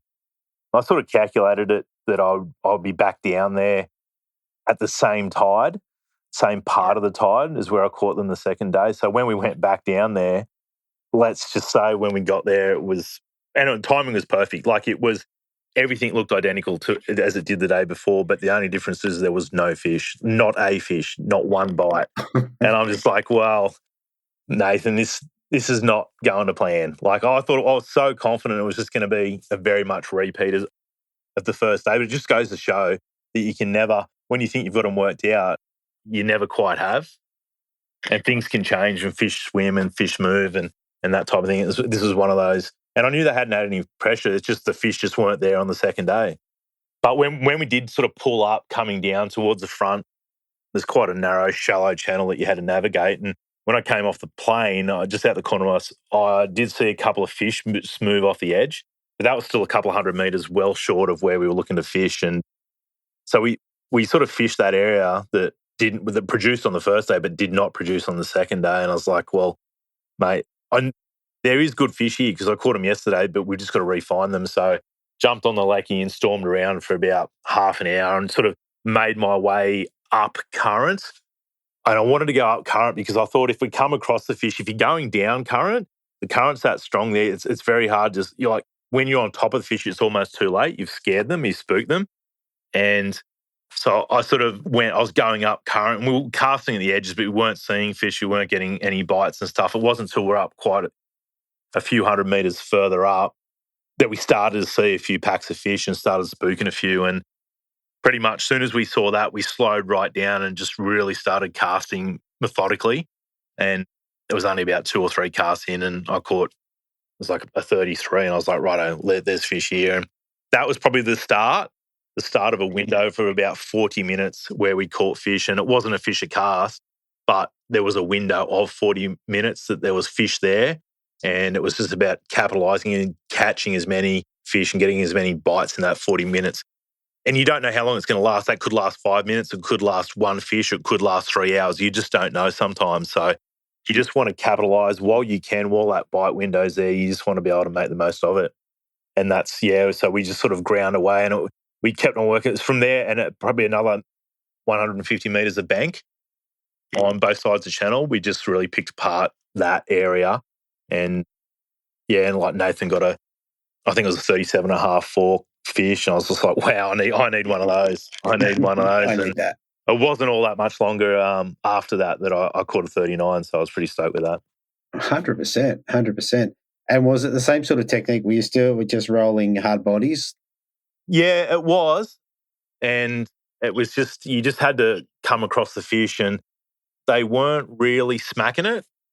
They were sort of, it was almost like they were swimming with it and just tapping it for a lot of it. And so it was just like, the water's running so fast, you need to retrieve it at a speed that your lure is going to effectively work, but you don't want to do it so quick that the fish don't get an opportunity to take the bait or eat it before it's back at your feet, if that makes sense. So retrieve it as slowly as possible, but at the same time, you need that lure swimming. You need it to be effective to get a bite. Yeah, right. And during that time, so did you upgrade your whole bag, or how'd that look? Yeah, I mean, when we found those fish, I didn't have a bag. I think I only had maybe 2 or 3, maybe 3 fish. Okay. So it wasn't, when we found those bigger fish, ultimately, at the end, I did upgrade the fish that I had. So my whole bag came from that 40-minute window on that second day, as it did that same bite window, although be in a different location on the first day. So basically, you could have just stayed in bed and started about 11 maybe? Yeah. I wish I knew that. I tell you, I wish I knew that, because I reckon about 10 o'clock I was fair panicking. Like, yeah, I was thinking, it's just not going to happen today. And it's just one of those days. It hasn't happened. The fish aren't where I thought they were going to be. It just hasn't come to plan. But like, you certainly don't give up too. Like, I never give up until I'm hitting that way in, because you just don't know what can happen and how late and how quickly things can change.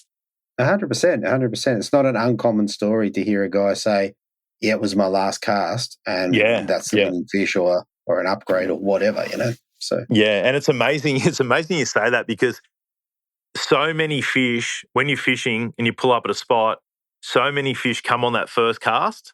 Yes. Or the last cast. Yes. You know what I mean? Like, and I just don't know if it's coincidence or it's just something that sticks in your mind when it does happen. But so many times have I pulled up to a location and caught a fish first cast and gone, oh, we found him. Mm-hmm. And that's the only bite you get for the next 40 minutes or an hour or whatever it might be. Until you move. And likewise, you can be fishing forever, and then just as you got to leave, you find them or you get a good bite. So, yeah. Well, there you go. All right. So, it's, look, very different scenario to last year, even though, somewhat similar location. But enough, you obviously got better fish in the end, an extra sort of 600 grams on the day before. Yeah. And I think that there's no doubt that sort of 1.32 anchored the bag. Like, without that kick of fish, I wouldn't have won the event. Yeah. So I think you do need a bit of luck. You do need consistent fish, but you also need something, especially at those southern venues. I think you do need a couple of bigger models in your bag to really be successful at the end of the day. Yeah, exactly. Anyway, look, it was enough to come back in with a winning bag. And like you said, your 8th win, which I think is just spectacular. Yeah, no, it was really good to go back to back on a venue too. That's the first venue that I've won at twice, which is pretty cool. And to do it in consecutive years, I think it is harder to go back when you've had success at a place and do well again, because often it does change, and what you did last time may not be working. And sometimes you just got to, I guess, try and find out, recreate what you need to do to be able to catch the fish. Yeah, 100%, 100%. All right. So we've already covered rods, reels, lines, and leaders and what have you. So I think that's all done and dusted. I think that's probably about it. Is there anything else that we should discuss on the fishing? No, I think that's about it. Yeah. It was just, it wasn't easy fishing by any means, but it was rewarding. You know what I mean? It was rewarding just having sort of the confidence and faith to stay in those locations, and whether it's just through that you haven't got anything else or whatever, but just to stick in there and ultimately hope that things go your way and the fish come through and you do capitalise when you get an opportunity. 100%, 100%. All right, very good, mate. All right, well, let's run into, mate, for taking first place down there. What did you get to take home this year? I think it was 4.5 and another $500 for Big Bream, so $5K neat. That's a nice, tidy little win. Yeah, it certainly covers the weekend, that's for sure. So pays for some of the fuel at Gippslands. Yes, so you went and burn a lot of fuel trying to find them. Yeah, that's a huge place. I love it. That's a massive system and very hard to break down in one day, that's for sure. Yeah, very good, very good. All right, mate. Well, finally, mate, is there anyone you want to give a shout out to or say thank you before we shoot off? Yeah, I mean, just ABT obviously for running the events and all the competitors and anglers that fished and showed a high level of sort of ethical value in not disturbing people that are doing well after the first day and all that type of thing. So I think that says a lot about the sportsmanship in the events. And, my sponsors, Shimano, Cranker, Lowrance, Mako, On the Chew, Apparel, and Hot Tackle, of course, just for supporting me and helping me along the journey. Very good. All right, mate. That is awesome, mate. Thank you so much for coming on and having a chat, and congratulations. And, mate, I'm sure we'll probably get another chance before the end of the season. Let's hope so. Yeah, well, let's hope so, eh? Yeah, very good, mate. All right, thank you, mate. You have a good night. You too. Thanks, Andrew. Bye. Okay, so look, I hope you guys enjoyed that as much as I enjoyed recording it. I thought it was a great show. Good to see Mark Healy back on top. He's had such a phenomenal run, and getting another qualifying round under his belt just shows what a quality angler he is, and also that he's really liking the new rods. He spoke to me a little bit off air, and the new rods out of Shimano are making him very happy. So how good's that? All right, and I think last week I spoke about we just walked into a 40-day challenge through Sacred Soul Yoga. We can still join up there, I think. And if you can't get through, certainly send me a message. What I found for myself is we all know that we've got to do exercise, we've got to do all this sort of stuff, but most of us are busy and tired and all that sort of stuff. And I find as much as sometimes this is the second 40-day challenge, it's actually quite challenging. Like last night, it was the first night, and I didn't remember that I had to do it until about 10:30 at night. So I unrolled the mat and off I went, and opened up the app and did just a little flow. So if that's something you're interested in, head over to www.sacredsoulwellness.com.au and you should be able to sign in there and join in. Even if you're sort of 10 days into the 40-day challenge, I think it's worth it. I think it's a very small membership fee. You'll get access to some little flows you can watch on your phone if you've never done yoga. Anyway, definitely something to have a look at to keep you motivated. Aside from that, I think I'm going to leave it there. Look, I hope you enjoyed this episode. It was a great one to record. I really enjoy it. Thanks to the anglers for jumping on. And I'll talk to you next week on the Bream Fishing Project. Thanks for listening. Hopefully you were informed, inspired and entertained. If you were able to learn something or just enjoyed listening, please consider subscribing and rate us on your favourite podcasting platform.